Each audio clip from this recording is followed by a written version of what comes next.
next year or the year after. So I think you can benchmark yourself against and copy in some sort of way.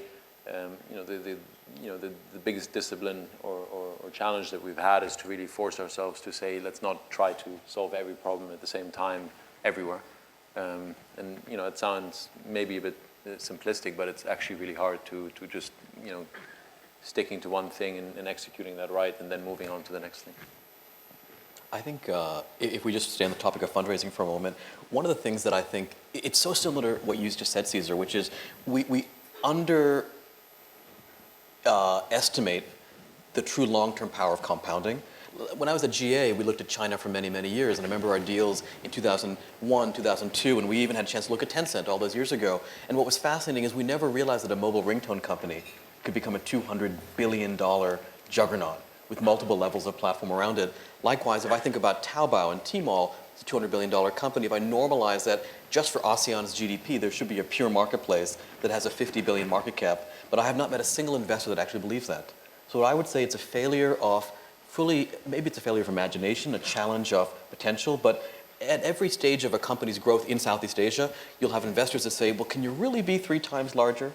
And that conversation happens in every single investor meeting because of, I think, a failure to appreciate the true potential of this amazing region. I'm actually more with Max on this. So at Grab, we know that there are so many opportunities out there. It's not a challenge for us to think of what next to do. Because going back to what I shared earlier, Southeast Asia is relatively so untapped. So there's so many problems to solve, so much value to create and generate together. Ultimately, of course, prioritization, but it goes back to how do we actually execute faster and better? And there are 2 big things for me, 2 double T's. One is talent, continuously looking for the best talent. We already have amazing grabbers, and we're known for some of the best local Southeast Asian talent, but we still need much more due to the pace of growth to support that better. And then again, technology, right? So combining this 2, we always need to do that with prioritization and a healthy dose of continuous improvement and learning. For us, we have a very lowest common denominator approach as we expand our reach to different markets. So we understand that Southeast Asia has various sort of relationships that you need to help scale your business, has various cultures, various points of localization that you need.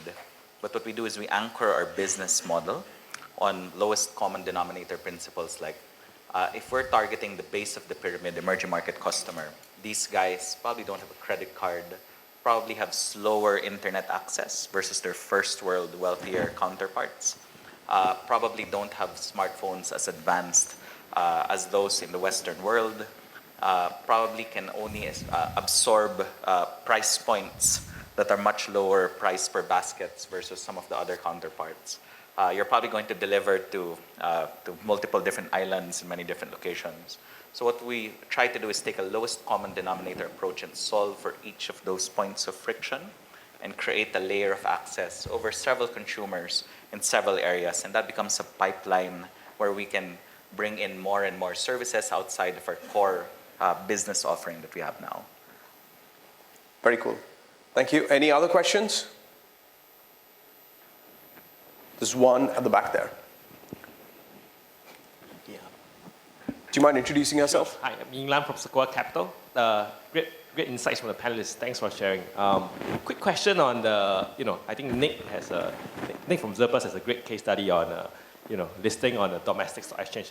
I'm just wondering for the rest of the panelists, valuations are great, markups are great, and do you see the, end exits for a company to be listing on domestic stock exchanges or partnering with strategics?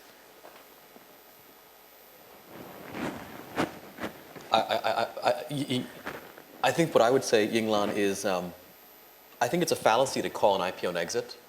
I think that's a mistake. An IPO is simply one of many corporate financing events along the lifespan of a company. The goal is not to get to exit per se. The goal is to build an enduring, sustainable, great business. And if an IPO happens to be a means to that end, for branding or for governance or for whatever, lovely. But the goal, again, really is to build a great business, not to get a great exit. Nick said it so well, I'm not going to add to it. So on that note, thank you all for coming Thanks, Cesar. and for sharing your wisdom with us. It's fantastic having you all. Thank you. Thanks, everyone. Thank you, guys. It was so nice. So thank you, all our panelists there. Very insightful session. Well, we're going to turn the tables a little bit and invite Rajan back on the stage to actually sit down with Cesar for a fireside chat. And Cesar will give you a little bit of insight in terms of how Google is actually thinking about connecting with consumers across the region and developing products with that in mind.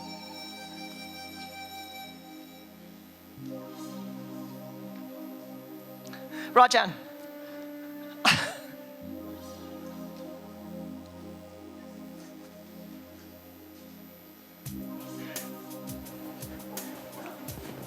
Hey, Cesar, come. Okay, so here's the thing, right? You get to break even 17 million. You list on the Filipino stock exchange, you're worth $500 million. I mean, it's just unbelievable. By the way, you can only have a winter if you've had summer. And our view is, Southeast Asia really hasn't even had a summer. Because, $1 billion is the biggest fundraising year we've ever had. It's grown up 4x in the last 4 years. So, okay, now let's switch gears. Thank you, Cesar, for joining us. Great panel, by the way. So as all of you, as Joe had mentioned, Cesar leads Google's Next Billion User Initiative, which is essentially a product and engineering team that is focused on building products for the next billion users, or probably the next billions of users. And his scope actually covers all of Asia, all of Middle East and Africa, and all of Latin America. And at some point, I'm sure the way Europe is going, maybe you'll have Western Europe as well. Next billion users. There are a few. So Cesar, let's start off by, tell us a little bit about, who are these next billion users? Obviously, we've got a couple of 100 million of them in Southeast Asia. Who are they? How are they different? Let's start with that. So let's first define what the next billion user means from our perspective. So today, Google has 1 billion users across on about 6 different products: Search, Gmail, YouTube, Play, Android. So for us, as we started thinking about how do we drive our growth further, we realized that we need to think about the next billion users who come to these products as well as to the rest of Google in a slightly different way. These users are different from the first billion users who've been using our products and who've embraced Google. One of the interesting things is almost all these next billion users are going to be mobile first, and in many ways mobile only. And that leads to some very interesting product and engineering insights. So quick poll of the day. Did anyone here start using a smartphone before they touched a laptop or a desktop? Anyone in this room? If you used a smartphone before you touched a laptop or a desktop, please raise your hand. There was one. It's okay. Wow. It's okay. Don't worry. It's okay. I think we should. So what this indicates is pretty much all of us. They're the first billion. All of us are the first billion. But our next billion users are all going to be people who come to the smartphone first before they get to the desktop or laptop.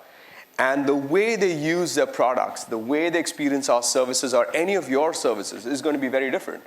China is the best example of this, where we are seeing completely new businesses being built. And Southeast Asia, another example of that, where the products and services that will win are products and services that are built for these users, not the ones that we've traditionally built for laptop or desktop users or for the web and brought to these users. So that's how who we think of as the next billion and what we're trying to do to serve them. So let's build on that, right? So they're mobile first, most likely mobile only. But what are the other sort of constraints? Like, when we go to markets like Indonesia or Philippines, connectivity, affordability. Talk to us a little bit about, because, I think at least half this room is building products for these next billion users, right? It'd be helpful to understand what are some of the constraints. There's clearly a massive opportunity, but what's different about these building for these next billion users? And maybe you could share some of the examples of what Google's doing with core products as well. Yeah. So that's definitely a great question. So, broadly, if we break it down into 3 sort of categories, first is devices. Devices for the next billion, and this is particularly exemplified in this region, are going to be a lot less capable than the devices that we all have in our pockets. Does anyone here have a phone with 512 MBs of memory on it or less? Anyone in the room?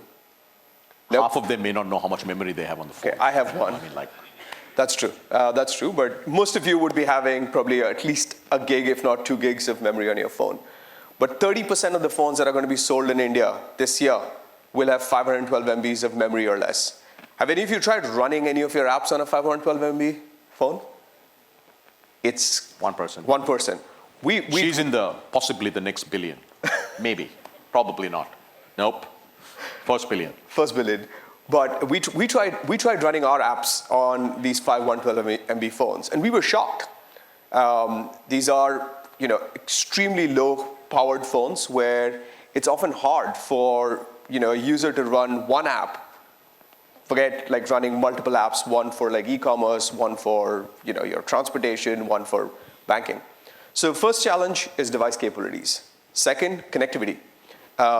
We see this in actually using the product a lot more. So we've been doing a lot of work on Searchlight, and there's much more stuff that we're looking at to try to do for these markets, which is more data efficient and hopefully will become much faster for users to use. Yeah, and just even on Searchlight, what's interesting, is these sort of big changes to these products, they cause a step change in adoption rates, right? And literally you have a curve that looks like this, and you can go back to historical data when Searchlight was launched in India, boom, it does that. And now we're seeing that across markets. And I think it's very, very relevant for Southeast Asia, because at this stage of the ecosystem is when we should start building stuff, especially for startups, building things ground up. Let's switch.